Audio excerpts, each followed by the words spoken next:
the military does when a helicopter goes down, or how they know where to drop supplies or land airplanes and helicopters. It's an elite force that makes up 1% of the U.S. Army called Pathfinders. I'm going to discuss the history and creation of the original operational Pathfinder units, and the training they received and successes on the battlefield through several conflicts. I'm then going to talk about how the force evolved in the global war on terrorism and how their missions and training have augmented. U.S. Army Pathfinders trace the origins to the massive airborne operations of World War II. After a series of mishaps involving airborne troops, it was decided that a force of trained men was needed to help guide transport aircraft and gliders to their intended destinations. The concept, originally developed by the British, was used as a model. The original group of volunteers was selected from members of the 82nd Airborne Division, 505th Parachute Infantry Regiment. The men were trained to parachute in and mark parachute drop zones, DZs, and glider landing zones, LZs.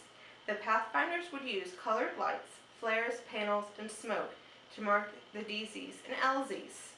They also provided radio check-ins points to aid in aircraft navigation.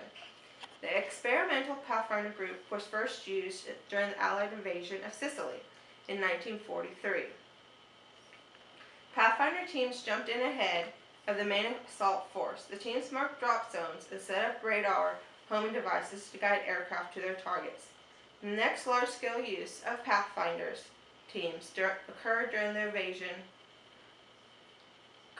the D-Day operations. Pathfinder teams from the 82nd and 101st Airborne Divisions were dropped in a few hours before the main assault was to begin. With the Army's increased use of helicopters during the 1950s, the need was once again felt for the renewed services of Pathfinders. The first group to form a new Pathfinder unit was the 11th Air Assault Division, the first Army unit to actively utilize the helicopter's mobility. As the U.S. became more deeply involved in Vietnam, the Army began to deploy large numbers of combat troops. As these units began to arrive in Vietnam, many began to establish provisional Pathfinder units. Pathfinders were usually assigned to their parent organization's aviation unit. Operating as four-man teams, they secured, marked, cleared, and established DZs and LZs, provided initial aircraft guidance at remote locations, and provided some limited air traffic control capabilities. Today's Pathfinders find themselves continuing training on tasks of yesteryears, while also being asked to do more. The modern Pathfinder is the subject matter expert in almost every aspect of Army aviation, excluding flying the aircraft.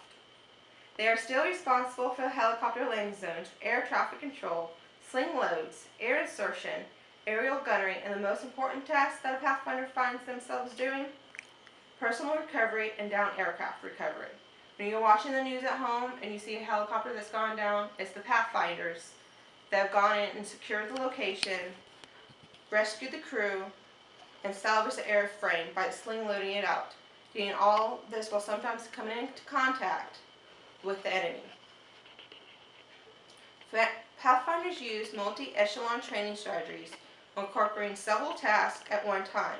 Most of the training is tactically focused like the original Pathfinders. Today, Pathfinders receive their technical training through the Pathfinder School, where they still learn about the helicopter landing zone and airborne drop zones. Along with sling load and air assault operations, the modern Pathfinder skills still incorporates the old methods and has integrated their new mission into making the modern Pathfinder a new breed of warrior. I got the information from the Spec Warnet. As you can tell, the Pathfinders have played an important role in many wars since World War II. They have helped out in the Korean War and were heavily used in the Vietnam War. There are 3 active Pathfinder units and 2 provisional units. The Pathfinders have earned the respect of their fellow soldiers and continue to follow their motto of first in, last out to this day. These are some of the different operations of sling load that they do. They're going in. This is personnel recovery, doing LZ, landing zone, parachuting in, doing another LZ, and doing another sling load.